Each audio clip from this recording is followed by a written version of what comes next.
4월 넷째 주 주일 예배 참여하신 여러분을 축복합니다. 트리니티 미라클 교회는 1월 첫 주부터 주일 메시지는 구약부터 신약까지 한 해 동안 창세기부터 요한계시록까지 마무리하려고 작정하고 진행하고 있습니다. 오늘은 17번째 주 구약의 시가서인 잠언을 다루려 합니다. 오늘의 말씀은 잠언 1장 20절로 33절입니다. 특별히 오늘 함께 읽을 본문은 잠언 1장 20절로 23절만 읽겠습니다. 오늘의 제목은 나의 책망을 듣고 돌이키라 라고 정했습니다.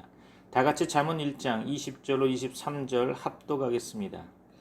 지혜가 길거리에서 부르며 광장에서 소리를 높이며 시끄러운 길목에서 소리를 지르며 성문 어귀와 성중에서 그 소리를 발하여 이르되 너희 어리석은 자들은 어리석음을 좋아하며 거만한 자들은 거만을 기뻐하며 미련한 자들은 지식을 미워하니 어느 때까지 하겠느냐. 나의 책망을 듣고 돌이키라.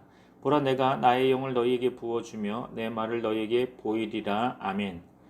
잠언의 계열을 잠깐 살펴보면 본서 잠언에서 20여 차례나 여호와를 경외함이 지식의 근본이라고 교훈한 데서도 알 수 있듯이 잠언은 세상을 사는 인생이 추구해야 할 삶의 지혜를 짧은 문장들로 소개한 일종의 시가서입니다.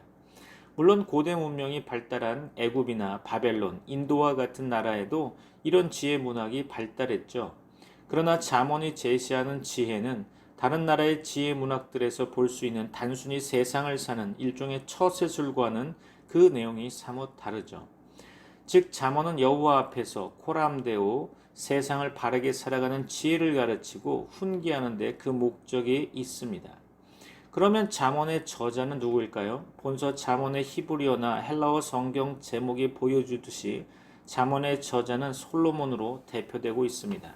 그러나 본서 잠언에서도 드러나지만 잠언의 저자로 솔로몬 이외에 지혜자 아굴과 르무엘 왕의 이름이 등장하고 있죠. 또 익명의 지혜 있는 자도 일부를 기록했을 것으로 보입니다. 뿐만 아니라 잠언 25장에서 29장은 유다왕 히스기야의 서기관들이 편집한 것으로 여겨지고 있습니다. 물론 솔로몬이 재위 당시 잠언 3000과 1005편의 노래를 지었다는 기록이 있지만 본서 잠언은 솔로몬을 비롯한 여러 지혜자들의 잠언이 후대에 한데 묶여 한 권의 책으로 구성된 것으로 보여집니다. 잠언의 기록 시기를 살펴보면 본서 잠언이 비록 여러 사람의 잠언을 모은 것이지만 대부분의 잠언은 솔로몬에 의해 지어진 바 그 기록 시기는 대략 솔로몬 재위 중으로 볼 수 있을 것입니다. 다만 25장 이후 부분이 히스기야 왕의 서기관들에 의해 수집되었음을 감안한다면 후반부는 히스기야 시대에 편집된 것으로 볼 수 있겠죠. 한편 포로에서 귀환한 유다 백성을 교육하기 위해 본서가 편집되었다고 생각하는 학자들은 본서 편집 시기를 에스라 시대로 보기도 하며 혹자는 본서가 BC 2세기경 기록된 최고의 지혜문학서인 벤시락의 집회서에서도 인용되고 있다 하여 본서 편집 시기를 에스라 시대에서부터 BC 2세기 이전으로 더 폭넓게 보는 학자들도 있습니다. 여하간 잠언에 나타난 하나님의 섭리를 살펴보면 잠언 역시 시편과 마찬가지로 내용이나 주제는 매우 다양합니다. 하지만 그 중심 주제는 항상 하나님과 관련되어 있죠. 예를 들면 지식을 주제로 가르치면서도 참된 지식은 여호와를 경외하는 데서부터 비롯됨을 분명하게 인식시키고 있습니다. 반면 미련한 것을 정의하면서 그것은 학문이나 배움이 없는 것이 아니라 여호와의 훈계를 멸시하는 것이라 가르치고 있죠. 또 하나님의 백성이 지켜야 할 법도로 육체의 정욕을 피하고 악한 동물을 멀리할 것이며 물질에 대한 탐욕을 버릴 것과 시기와 사치, 방탕을 금할 것을 가르치면서 그 이유는 이런 것을 하나님이 미워하시기 때문이라고 말하고 있습니다. 또 가난한 자를 돕고 형제를 정직하게 대하며 연약한 형제의 허물을 가려주도록 교훈하면서 그렇게 하는 것은 곧 하나님께 꾸어드리는 선한 행위라 하여 하나님과의 관계로 정의 내리고 있습니다. 또 부모 공경을 가르치면서도 그렇게 하지 않는 것은 하나님을 멸시하는 악행이라 하여 부모 공경이 하나님 앞에서 어떤 의미가 있는지를 가르치고 있습니다. 뿐만 아니라 올바른 언행을 가르치면서도 그 이유는 하나님께서 인간의 눈과 귀를 지으셨기 때문임을 상기시켜주고 있습니다. 이렇게 볼 때 비록 잠언이 다양한 주제들로 구성되어 있지만 그 중심 주제는 하나님 앞에서 코람데오 하나님의 백성이 어떻게 살아가야 할 것인가에 초점이 맞추어져 있다고 봅니다. 본소를 통해 나타내기를 원하시는 하나님의 뜻이 바로 여기에 있는 거죠. 잠언의 형식을 살펴보면 히브리시는 대꾸법으로 이루어져 있다는 데 가장 큰 특징이 있습니다. 잠언 역시 아주 많은 부분이 대꾸법 형식으로 이루어져 있는데요. 대꾸법은 세부적으로 여러 특징들로 구분되지만 잠언에 사용된 대표적인 것으로 세 가지 형식을 들 수 있습니다. 첫 번째로 두 행의 차이점을 대비시켜 극명하게 대조시키는 형식이죠. 이런 형식은 대개 그러나라는 접속어를 사용하거나 함축하고 있습니다. 예를 들면 의인의 집에는 많은 보물이 있어도 악인의 소득은 고통이 되느니라 와 같은 표현이겠죠. 두 행의 유사점을 두 번째로 우리가 살펴볼 것은 두 행의 유사점을 비교해서 강조하는 형식을 보이고 있다는 거죠. 이런 형식은 무엇처럼 무엇보다 더란 의미를 함축하고 있습니다. 예를 들면 게으른 자는 그 부리는 사람에게 마치 이에 식초 같고 눈에 연기 같으니라 라는 표현이죠. 세 번째로 부연 설명해서 앞의 행을 보충 내지 보완하는 형식이 있습니다.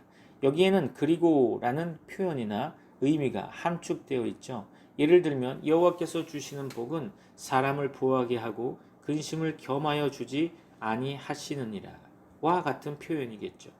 오늘 본문을 통해 하나님의 말씀을 상고해 보고자 합니다. 잠언 1장에서는 어리석은 자들에게 경고하는 말씀이 표현되고 있죠. 하나님은 말씀을 통해 돌아서라고 말씀하고 있습니다. 하나님의 교훈을 싫어하는 자는 멸망받을 수밖에 없겠죠. 성도는 하나님의 말씀을 들어야 합니다. 잘못된 길로 갈 때 징계를 하는 자는 하나님의 아들이라는 사실을 기억하셔야 합니다. 징계가 없는 자는 하나님의 아들이 아닌 거죠.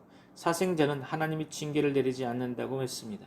성경에서 어리석은 자는 육체의 어리석음을 말하기보다는 영적인 것이 무뎌짐으로 인하여 십자가 복음을 무시하고 버린 자들을 말합니다. 성경은 영생을 주는 책이기 때문에 예수 그리스도의 십자가 복음을 드러내고 있습니다. 우리가 어리석은 자가 되지 않기 위해서는 주님을 배반하거나 버리면 안 되겠죠. 십자가 복음을 가르쳐 주고 있는데 복음을 듣지 않으려고 하면 그 사람은 어리석은 자입니다. 예수 그리스도의 복음을 들을 때 속죄의 평강을 얻게 되고 심판에 대한 두려움이 사라지게 됩니다. 잠언 1장 20절 봅니다. 지혜가 길거리에서 부르며 광장에서 소리를 높이며, 그렇죠. 지혜가 길거리에서 부르며 광장에서 소리를 높인다고 말하고 있죠. 지혜는 예수 그리스도의 복음을 상징합니다. 지혜가 길거리에서 부른다는 것은 무엇을 말씀하는 걸까요? 복음의 말씀을 통해서 원죄에서 해방된 것을 의미합니다. 이스라엘 백성들은 6월절의 어린 양의 피를 통해 저주가 넘어갔고 홍해를 건너 자유를 얻었습니다. 누가복음 9장 31절 볼까요? 영광 중에 나타나서 장차 예수께서 예루살렘에서 별세하실 것을 말할세. 그렇죠. 예수 그리스도께서도 장차 예루살렘에서 별세하실 것을 제자들에게 말씀했습니다. 예수 그리스도께서 죽음으로 선택받은 자의 원죄가 사라질 것을 의미하는 거죠. 여기에서 별세하실이라는 단어가 바로 엑소더스, 길거리에서라는 의미입니다. 예수 그리스도의 십자가 복음의 지혜가 창세전에 선택한 백성들을 원죄에서 해방시켰습니다. 이런 자들은 길거리에서 나와서 기쁨으로 주님을 찬양하게 될 것입니다. 광장에서 자유롭게 소리를 높이게 되는 거죠. 지혜가 기쁨으로 길거리에서 찬송하고 있습니다. 이것은 구원받은 백성들이 예수 그리스도를 찬양하는 것을 의미합니다. 예수 그리스도께서 예루살렘에 입성하실 때에 많은 사람들이 종려나무 가지를 흔들며 거리에서 찬송했습니다. 원죄에서 해방된 자들은 계속해서 주님을 찬송해야 할 것입니다. 지혜가 길거리에서 주님을 찬양하고 노래하게 됩니다. 사도행전 16장 25절이죠. 한밤중에 바울과 실라가 기도하고 하나님을 찬송하며 죄수들이 듣더라. 그렇죠. 바울과 실라가 빌립보 감옥에 갇혔을 때에 하나님께 기도하고 찬송을 했습니다. 옆에 있던 죄수들도 기도와 찬송을 들었죠. 예수 그리스도의 십자가 복음의 말씀으로 원죄에서 해방된 자들은 길거리에서 기쁨으로 주님을 찬송하고 소리쳐야 합니다. 십자가 복음을 외쳐서 많은 어리석은 사람들에게 전파하는 것을 의미하는 거죠. 잠언 1장 21절입니다. 시끄러운 길목에서 소리를 지르며 성문 어귀와 성중에서 그 소리를 발하여 이르되, 시끄러운 길목에서 복음의 소리를 지르고 성문 어귀와 성중에서 예수 그리스도의 소리를 발하여 말해야 합니다. 시끄러운 길목에서 소리를 지른다는 것은 무엇을 의미하는 것일까요? 많은 사람들에게 복음을 소리쳐서 전도하는 것을 말할 것입니다. 구원받은 자는 복음을 선포하여 어리석은 사람들에게 영적으로 깨어날 수 있도록 해야 할 것입니다. 성문 어귀와 성중에서 계속해서 소리쳐야 합니다. 십자가 복음은 주님이 오실 때까지 계속해서 전파되어야 함을 의미합니다. 구원받은 우리든 어느 곳에 있든지 십자가 복음을 부끄러워하지 말고 전해야 할 것입니다. 잠언 1장 22절 말씀이죠. 너희 어리석은 자들은 어리석음을 좋아하며 거만한 자들은 거만을 기뻐하며 미련한 자들은 지식을 미워하니 어느 때까지 하겠느냐. 그렇죠. 예수 그리스도의 지혜의 말씀을 선포하여 어리석은 자들을 빛 가운데로 불러내야 합니다. 어리석은 자들은 어리석음을 좋아하고 거만한 자들은 거만을 기뻐하며 미련한 자들은 지식을 미워하고 있습니다. 이런 자들이 복음을 모르니 주님 앞으로 나오지 못하고 있는 거죠. 복음의 어리석은 자들은 말씀을 깨닫지 못합니다. 거만한 사람들은 영적인 거만을 기뻐하는데 행위로 구원을 얻으려고 합니다. 예수 그리스도의 십자가의 의의를 무시하는 사람은 영적 거만에 빠진 사람들입니다. 미련한 자는 십자가 복음의 지식을 미워합니다. 율법주의자들은 예수 그리스도의 십자가 복음의 지식을 사랑하지 않으므로 구원받지 못합니다. 이런 자들에게 예수 그리스도의 십자가 복음을 선포하여 주님께 돌아오게 해야 합니다. 잠언 1장 23절이죠.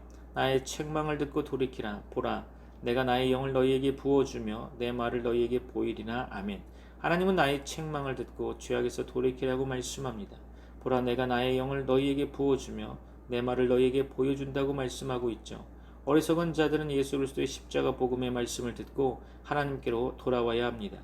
죄악의 길에서 벗어나 주님께로 돌아와 영원히 원죄에서 회복되어야 할 것입니다.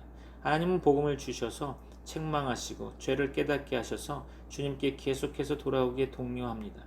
하나님은 예수 그리스도의 복음의 말씀을 받은 자들에게 성령의 영을 부어주십니다.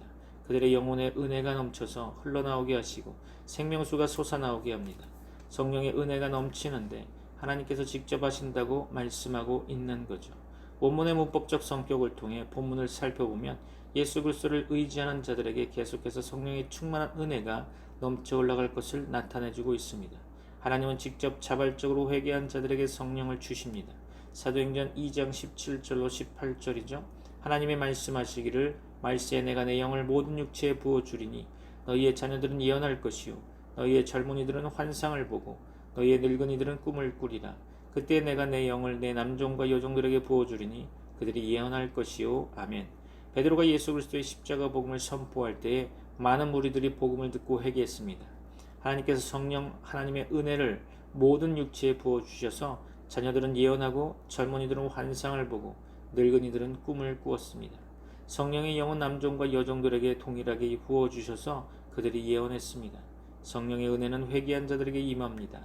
하나님은 회개한 자들에게 말을 보인다고 말씀합니다. 이 원문 단어는 보여주는 것이 아니라 깨닫고 알게 하는 단어입니다. 구원받은 자는 예수 그리스도와 동침한 관계에 있는 자들입니다. 신랑과 신부가 한 몸이 된 사람이 바로 부부죠. 이 단어는 동침하여 완전하게 안 것을 말합니다. 하나님은 예수 그리스도에 대하여 확실하게 깨닫게 하시고 알게 하셔서 신부의 신앙생활을 하게 하신다고 말씀합니다. 원문의 의미를 자세히 살펴보면 하나님께서 직접 복음을 깨닫게 해주시겠다는 의미가 내포되고 있습니다. 주님과 하나가 된 사람은 계속해서 복음을 알게 될 것입니다. 잠언 1장 24절이죠. 내가 불렀으나 너희는 듣기 싫어하였고 내가 손을 폈으나 돌아보는 자가 없었고. 그렇죠. 어리석고 악한 자들은 주님이 불렀지만 듣기 싫어합니다. 복음을 싫어하는 사람이죠. 주님이 손을 폈으나 돌아보는 자가 없었습니다. 이들은 십자가 복음을 거부한 사람들이죠. 예수 그리스도를 거절하고 복음을 싫어하여 하나님의 뜻에 거역한 자들입니다. 이들은 원죄에서 해방받을 수 있는 기회를 상실한 거죠. 복음을 전해 주었는데 즉시 회피하고 흑암으로 돌아섰습니다. 이 부분을 원문의 문법적 표현을 보면 다시는 절대 예수 그리스도의 복음을 듣지 않겠다고 다짐하면서 귀를 닫아버린 것을 의미하는 거죠. 하나님께 선택받지 못한 자들은 이렇게 예수 그리스도를 거절했습니다. 어리석은 자들은 복음에 대답하지 않고 하나님께 복종하지 않았습니다. 이들은 선택받지 못한 자들입니다. 과거 시제를 사용하기 때문이겠죠. 확실히 창세전에 예수 그리스도밖에 있었던 자들이 확실합니다. 로마서 10장 16절이죠. 그러나 그들이 다 복음을 순종하지 아니하였도다. 이사야가 이르되 주여 우리가 전한 것을 누가 믿었나이까 하였으니. 그렇죠. 유대인들에게 복음을 전해 주었지만 복음에 순종하지 않았습니다. 이사야 선지자가 복음을 전파했지만 이스라엘 백성들은 믿지도 듣지도 않았던 거죠. 율법주의자들은 예수 그리스도를 전해 주어도 믿지 않았습니다. 하나님은 예수 그리스도를 통해서 십자가에서 구원의 손길을 폈지만 돌아보는 자가 없었습니다. 우리는 항상 영적인 눈이 열려서 주님의 구원의 손길을 잡아야 할 것입니다. 잠언 1장 25절 26절이죠. 도리어 나의 모든 교훈을 멸시하며 나의 책망을 받지 아니하였은즉 너희가 재앙을 만날 때 내가 웃을 것이며 너희에게 두려움이 임할 때 내가 비웃으리라. 아멘. 하나님은 어리석은 자들에게 복음을 전해 주었지만 멸시하고 하나님의 책망을 받지 않았습니다. 이제 하나님은 악한 자들이 재앙을 만날 때에 하나님이 웃고 두려움이 임할 때에 주님이 비웃게 됩니다. 주님의 십자가 교훈을 멸시했다는 것은 무엇을 의미하는 걸까요? 통제받기 싫어서 자신 마음대로 살기를 원했다는 의미일 겁니다. 예수 그리스도의 십자가 복음으로 원죄에서 해방되어 풀어놓아 짐을 받으려는 것이 아니라 방자의 자신의 의로 구원을 얻어 하나님의 통제권 밖에서 살기를 원하는 것을 말합니다. 이들은 주님이 이 땅에 재림하실 때까지 복음을 멸시하고 자신의 멋대로 살게 되는 거죠. 악한 자들은 예수 그리스도의 복음을 원하지 않고 기꺼이 받으려고 하지도 않습니다. 이런 자들은 사생자입니다. 아버지가 있으면 징계가 있는 것은 당연한 일인데도 이들은 예수 그리스도의 책망을 받지 않으려고 합니다. 이들의 귀는 닫아버리고 전혀 관심도 없습니다. 하나님이 이런 자들의 재앙을 만나면 관심을 갖지 않습니다. 하나님과 상관이 없기 때문이죠. 우리들은 예수 그리스도의 십자가 복음이 얼마나 귀한지를 깨달아야 합니다. 하나님께서 책망하시는 것이 얼마나 감사한지를 알아야 할 것입니다. 책망하신다는 것은 하나님의 자녀라는 것을 확인시켜 줍니다. 잠언 1장 27절이죠. 너희의 두려움이 광풍같이 임하겠고 너희의 재앙이 폭풍같이 이르겠고 너희에게 근심과 슬픔이 임하리니. 아멘. 하나님은 너희의 두려움이 광풍같이 임하고 너희의 재앙이 폭풍같이 이르며 근심과 슬픔이 임한다고 말하고 있습니다. 예수 그리스도 안에 있으면 근심과 걱정이 없습니다. 예수님의 제자들도 광풍을 만났을 때 근심하며 슬픔에 있었습니다. 하지만 예수 그리스도가 광풍을 잠잠케 하시는 근심과 슬픔은 사라졌습니다. 우리가 예수 그리스도 십자가 복음을 거절하고 떠나면 인생의 큰 광풍과 재앙의 폭풍을 만날 수 있습니다. 주님이 보호해 주시지 않으면 황폐하게 만드는 재앙의 광풍과 폭풍을 이겨낼 힘이 없어지는 거죠. 잠언 1장 28절이죠. 그때 너희가 나를 부르리라. 그래도 내가 대답하지 아니하겠고 부지런히 나를 찾으리라. 그래도 나를 만나지 못하리니. 사람들은 기회를 줄 때는 흘려보내다가 고통이 찾아오면 그때서 주님을 부르게 되죠. 그래도 주님이 대답하지 않으며 부지런히 하나님을 찾지만 주님을 만나지 못한다고 말하고 있습니다. 사람에게는 인생의 기회가 오죠. 구원받을 기회도 옵니다. 우리는 이때를 놓치지 말아야 할 것입니다. 사람이 기회를 놓치고 부지런히 주님을 찾아서 헤매고 돌아다니며 구원을 요청하지만 하나님은 찾지 못할 것을 말씀하고 있습니다. 재앙의 날에 고난당하는 자가 주님을 갈망하면서 찾고 있습니다. 원문의 문법을 살펴보면 자신의 온 힘을 다해서 살이 뭉개지고 뼈가 으스러지는 고통을 참아내면서 주님을 찾는 것을 의미하고 있습니다. 이렇게 계속해서 열심히 찾고 다니지만 하나님은 나타나지 않으십니다. 이런 자가 악한 자이면 예수 그리스도를 거부하는 자입니다. 고린도후서 6장 2절 볼까요? 이르시되 내가 은혜 베풀 때 너에게 듣고 구원의 날에 너를 도왔다 하셨으니 보라 지금은 은혜 받을 만한 때요 보라 지금은 구원의 날이로다. 아멘. 하나님께서는 은혜 베풀 때 나에게 들으시고 구원의 날에 나를 도와주셨습니다. 보라 지금은 은혜 받을 만한 때요 보라 지금은 구원의 날입니다. 십자가 복음의 기회는 아무 때나 오지 않습니다. 하나님께서 나타나셔서 복음을 주셨다면 감사함으로 받고 구원받아야 할 것입니다. 이 기회를 흘려버리면 고통의 암흑 가운데 들어가 다시는 예수 그리스도를 보지 못할 수도 있습니다. 잠언 1장 29절로 30절이죠. 대전 너희를 지식을 미워하며 여호와 경외하기를 즐거워하지 아니하며 나의 교훈을 받지 아니하고 나의 모든 책망을 업신여겼음이니라. 아멘. 하나님이 화가 나신 이유가 뭘까요? 주님을 아는 지식을 미워했기 때문입니다. 여호와 경외하기를 즐거워하지 않고 교훈을 받지 않으며 모든 책망을 멸시했기 때문입니다. 하나님은 용서하는 죄가 있고 용서하지 않는 죄가 있습니다. 주님의 징계의 말씀을 거부하고 십자가 복음을 경멸하여 업신여긴 자들은 더 이상 회개할 수 없습니다. 하나님은 항상 기회를 주십니다. 악인들은 하나님이 주신 기회를 경솔하게 생각하여 흘려듣고 기회를 잃어버리고 맙니다. 이들은 주님의 복음의 말씀을 거부했는데 머리로는 들었지만 가슴으로는 믿지 않았던 거죠. 이것은 아무리 하나님께서 교훈을 주셨지만 귀를 막고 듣지 않았다는 의미를 가지고 있는 것입니다. 마태복음 15장 8절이죠. 이 백성이 입술로는 나를 공경하되 마음은 내게서 멀도다. 아멘. 율법주의자들은 예수 그리스도께서 천국 복음을 전파했지만 입술로는 주님을 공경하는 것 같았는데 마음에서는 멀어져 있었던 것 같습니다. 악한 자들은 교회에서도 천국 복음을 전파했을 때 받아들이지 않고 자신의 의만 자랑하면서 마음에서는 예수 그리스도 주님의 계명에서 멀어지고 있습니다. 구원받은 나는 오직 예수 그리스도의 복음의 계명에 더 가까이 가서 주님을 마음에서 믿는 자가 되어야 할 것입니다. 잠언 1장 31절이죠. 그러므로 자기 행위의 열매를 먹으며 자기 꾀에 배부르리라. 율법주의자들은 자기 행위의 열매를 먹음으로 자기 꾀에 배부르게 됩니다. 이런 자들은 마지막 날에 자신의 행동에 따라 심판을 받게 됩니다.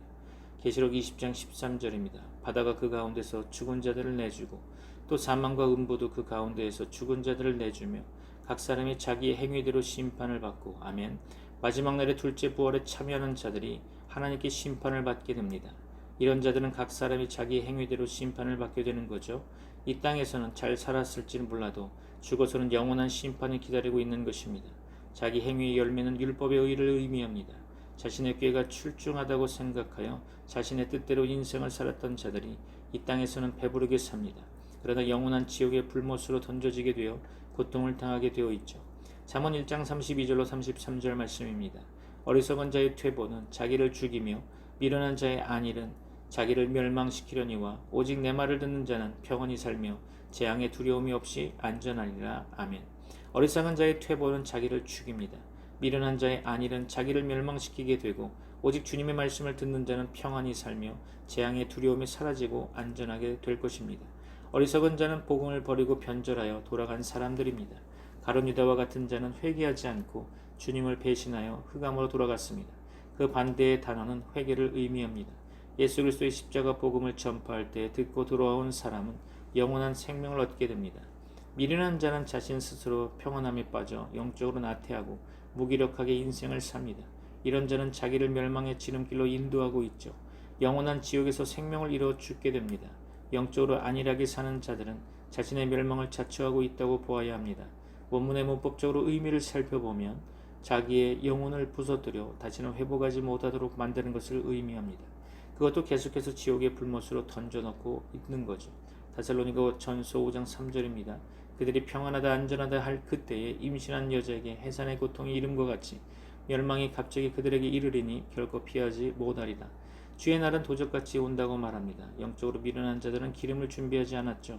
나름대로 평안하다 안전하다 말하면서 자신은 구원을 받았다고 자신만만했습니다.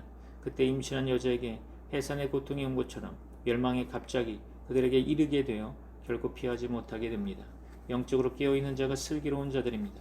오직 예수 그리스도의 십자가 복음을 듣는 자들은 영원히 안심하고 평안하게 살게 될 것입니다. 천국이 나의 것이기 때문입니다. 마지막 심판 날에 재앙도 두려워하지 않습니다. 구원받았기 때문이겠죠. 예수 그리스도를 믿음과 동시에 즉시 이와 같은 일이 일어납니다. 문법적으로 살펴보면 외부의 어떤 재앙이 와도 예수 그리스도의 구원의 성벽은 튼튼하여 절대 침범하지 못한다는 의미입니다. 예수 그리스도는 재앙을 피할 수 있는 도피성으로서 그 안에만 있으면 두려움과 재앙은 모두 사라지고 안심하면서 인생을 살 수 있을 것입니다. 이제부터 우리는 복음의 어리석은 자가 되면 안 될 것입니다. 하나님은 나를 구원시키시려고 복음을 전파하는데 영적으로 밀어나여 복음을 거부하면 이 기회가 언제 또 올지 모릅니다. 기회는 아무 때나 오지 않는다는 것을 기억해야 합니다. 지금 내가 구원받을 기회이며 복음을 만날 수 있는 기회라는 것을 잊어버려서는 안 될 것입니다. 이 기회가 왔을 때 확실하게 잡아야 합니다. 구원을 받았다면 항상 예수 그리스도 안에서 주님과 동행하는 삶을 살기를 주님의 이름으로 축복합니다. 기도합니다. 지금은 우리 주 예수 그리스도의 은혜와 하나님의 사랑과 성령님의 교통하심이 오늘 말씀을 듣고 결단한 모든 믿음의 형제자매들에게 이제부터 영원까지 함께 있을지어다. 아멘.